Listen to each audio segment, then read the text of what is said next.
Recently एक market research publish हुई है जो रिवील करती है कि Indian offices leasing market demand could exceed 70 million square feet in 2024। अब क्योंकि साइकिलिक बिजनेस है तो ये साइकिल मिनिमम चलेगा 9 साल, क्योंकि 1117 रुपीज पे, तो टॉप से ऑलमोस्ट 700 पॉइंट नीचे है आज की डेट में भी। प्रॉपर्टी के प्राइसेस स्पेसिफिकली कोविड के बाद एक्सपोनेंशियली एक्सपेंसिव हो गए हैं, जो हमने देखा ऑलमोस्ट सारी मेजर सिटीज के अंदर प्रॉपर्टीज ने एक मैसिव रन दिखाया है।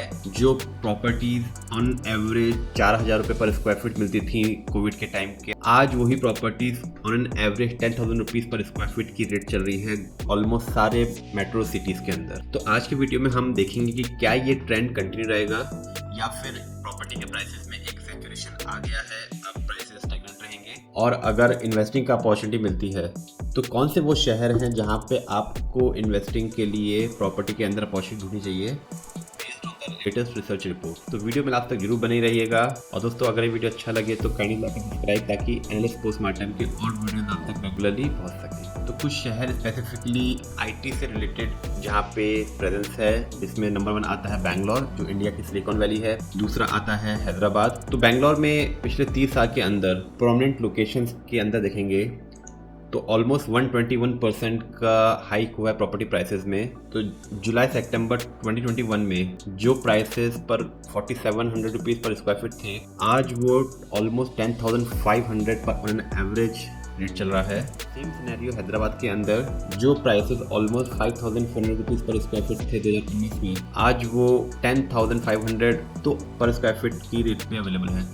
तो on an average 10,500 per square feet is the average normal of residential apartment in major metros. तो अब जो नए इन्वेस्टर्स हैं, या फिर अगर आप अपने ओन कंजम्पशन के लिए भी इन्वेस्ट करना चाहते हैं, परचेज करना चाहते हैं, तो क्या ये सही प्राइस है या फिर यहाँ से प्राइसेस में गिरावट आएगी या फिर प्राइसेस कंटिन्यू रहेंगे बढ़ने के लिए। तो आइए कंप्लीट डिटेल एनालिसिस करते हैं टेक्निकल्स के बेसिस से पहले।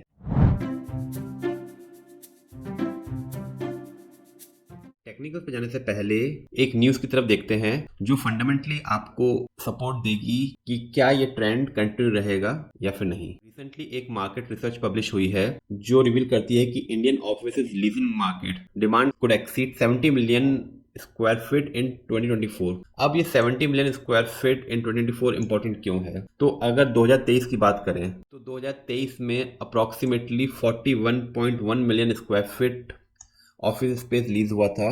तो जब 2023 से बात करें तो 2023 के बाद ऑलमोस्ट 80% हाइक हो रहा है Indian office leasing market, specifically corporate और आईटी सेक्टर्स के ऑफिसेस। इसका मतलब कि more and more jobs are pouring in India, और जिसकी वजह से ऑफिस की डिमांड बढ़ रही है। और अगर ऑफिस की डिमांड बढ़ रही है तो डेफिनेटली वहाँ जो लोग काम करेंगे प्रॉपर्टीज, चाहे वो रेंटिंग हो चाहे परचेज हो, उसके लिए डिमांड बढ़ेगी। और इसी डिमांड के चलते हमने कई शहरों में देखा कि प्रीमियम सेगमेंट्स के अंदर, लग्जरी प्रोजेक्ट्स के अंदर खासा डिमांड है, और within the launch 1 week के अंदर एंटायर प्रॉपर्टी सोल्ड आउट हो रही है। यही हमने बैंगलोर में गोदरेज में देखा, गुड़गांव में डीएलएफ में देखा। दूसरा रीजन है डिमांड अपसाइड का ग्लोबल कैपेबिलिटी सेंटर्स, जीसीसी। तो ये वो सेंटर्स होते हैं जो कंपनीज अपना वर्क ऑफशोर करती हैं इंडिया में। बड़ी बड़ी कंपनीज जैसे पेप्सिको, वेल्स फार्गो जैसे कई नाम हैं जिन्होंने अपना जीसी सेंटर्स इंडिया में खोल रखे हैं और अपना सारा operational and research work India में आउटसोर्स कर रखा है because of the cost effectiveness. अब 37% लीजिंग एक्टिविटी जो होती है वो जीसी सेंटर्स होते हैं, क्योंकि ये मैसिव स्केल में ओपन होते हैं, इसलिए 37% ऑफ लीजिंग के लिए ये अकाउंटेबल होते हैं। और जीसी सेंटर्स का मेजर हब हैदराबाद और बैंगलोर है, जो हमने रिसर्च में भी देखा।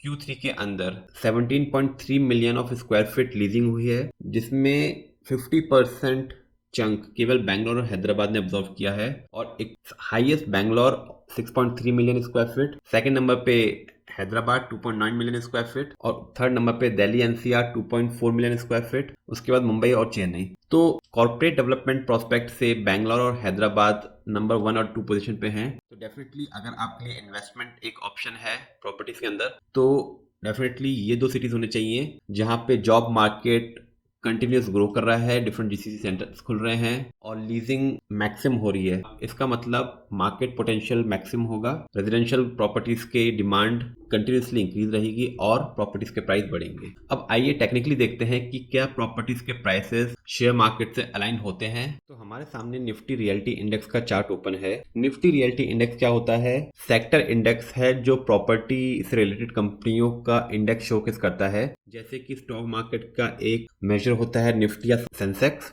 जो टॉप 50 कंपनीज के एग्रीगेट वैल्यू शो करता है। Similarly Nifty realty index specifically property से रिलेटेड जो लिस्टेड कंपनीज हैं, टॉप लिस्टेड कंपनीज, उनका एग्रीगेट है। जैसे Godrej properties, DLF, Oberoi realty जैसी टॉप रियल्टी से जुड़ी कंपनियां, या शोभा, प्रेस्टीज। अब ये तो हम सब जानते हैं कि property is a cyclic business. Property FMCG की तरह नहीं है कि जिसकी डिमांड पूरे साल रहेगी। Property is a cyclic business जो एक साइकिल में चलता है, और सबसे लॉन्गेस्ट ड्यूरेशन अगर किसी सेक्टर की होती है तो वो होती है प्रॉपर्टी की, क्योंकि इसका साइकिल यूजली एक डिकेड का होता है। तो 10 साल का cycle usually on an average माना जाता है प्रॉपर्टी सेक्टर का। तो ये एक पॉइंट था 2008 का, जो 2008 के जो क्रैश आया था specifically due to Lehman Brothers, जो प्रॉपर्टी और रियल एस्टेट से जुड़ी ही ऑर्गेनाइजेशन थी। उस पॉइंट पे प्रॉपर्टी का एक पीक बना था, जो कि एक मैसिव बुल रन हुई थी from the period of 2002 to 2008।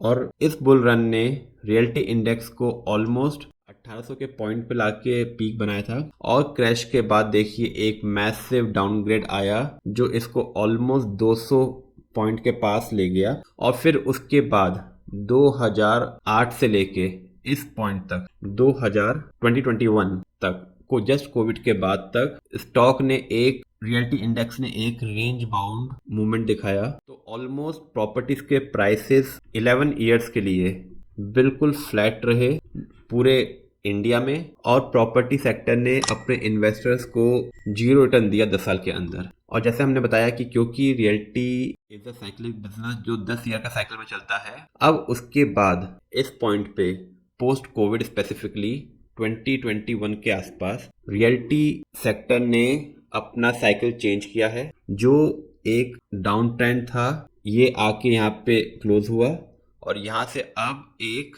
Up trend की शुरुआत हुई है। अब क्योंकि साइकिलिक बिजनेस है तो ये साइकिल मिनिमम चलेगा 9 साल, क्योंकि जस्ट ये अभी 3 साल हुए हैं इस बुल रन को 2021 से लेके 2024 तक। अब जो पिछला हाई था, अभी तक तो हम वहाँ पहुंचे भी नहीं है। देखिए जो पिछला हाई 2008 में हुआ था वो 1800 पॉइंट का था, और करंटली मार्केट रियल्टी इंडेक्स का ट्रेड कर रहा है 1117 रुपीज पे। तो टॉप से ऑलमोस्ट 700 पॉइंट नीचे है आज की डेट में भी। तो एटलीस्ट 700 रुपये की गैप नजर आती है, लेकिन ये 700 रुपये बढ़ने में कितना टाइम लगेगा? और हमने बात करी 10 साल का साइकिल, अभी कितने ईयर निकले हैं? 3 साल, तो हमारे पास बचते हैं 7 साल। तो 7 साल के अंदर नेक्स्ट 7 ईयर्स, तो ऑलमोस्ट 2030 तक ये एक रन चलना चाहिए मार्केट का, और जिसमें ये एटलीस्ट इंडेक्स 1800 रुपये के पास जाने की कोशिश कर सकता है, क्योंकि अभी जस्ट 30 to 35% इंडेक्स ने ग्रोथ दिखाई है from the breakout zone of low. जो इसका एक रेंज था उस रेंज से मात्र 30% का अपसाइड अभी तक दिखाया है। ये तो हो गई मार्केट की बात। अब देखिए पिछले 2 महीने से रियल्टी प्राइसेस के अंदर और एक सैचुरेशन भी नजर आ रहा था ग्लोब इंडिया में कि प्राइसेस बहुत बढ़ गए हैं, जिसकी वजह से सेल्स मैसिव एक डी ग्रोथ दिख रही थी। लेकिन अब दोबारा से फेस्टिव सीजन आने के चलते इस महीने फिर से रैली की शुरुआत हो गई है। देखिए ये कैंडल को देखिए, तो ये मंथली कैंडल है। अगर आप लास्ट 3 कैंडल्स को देखें तो लास्ट 2 मंथ रेड कैंडल्स थी, तो मतलब रियल्टी सेक्टर के अंदर प्राइसेस एक सेल्स में ड्रॉप दिख रहा था, जिसके चलते प्राइसेस गिरे स्टॉक्स के। लेकिन इस मंथ के अंदर फिर से प्राइसेस ने रिवाइव कर लिया है, क्योंकि फेस्टिव सीजन आ रहा है जिसको ये मार्केट अकोमोडेट कर रहा है। अब ये तो हो गई टेक्निकल से जुड़ी बात, और हमने ये चीज देखी कि prices are tend to continue, क्योंकि अभी मार्केट ओनली 30% इंक्रीज हुआ है अपने पिछले एक ब्रेकआउट के बाद, और अभी भी अपने हाई पे नहीं पहुंचा है, जो 1800 रुपए के आसपास हो सकता है आने वाले 7 साल के अंदर। तो अगर आपको लगता है कि प्राइसेस के अंदर गिरावट आएगी, तो शायद उम्मीद कम है, क्योंकि ये साइक्लिक बिजनेस इसलिए है क्योंकि ये लैंड बैंक का बिजनेस है।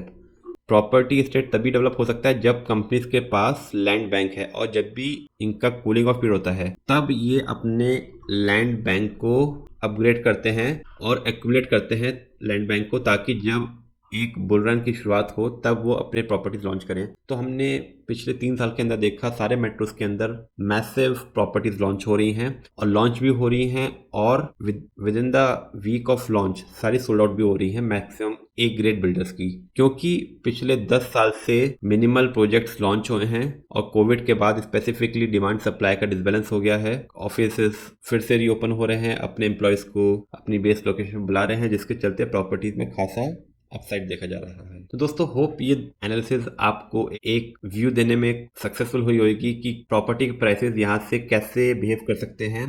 दोस्तों, अगर आपको वीडियो अच्छा लगा तो काइंडली लाइक एंड सब्सक्राइब, ताकि ऐसे और वीडियोस आप तक रेगुलरली पहुँच सकें।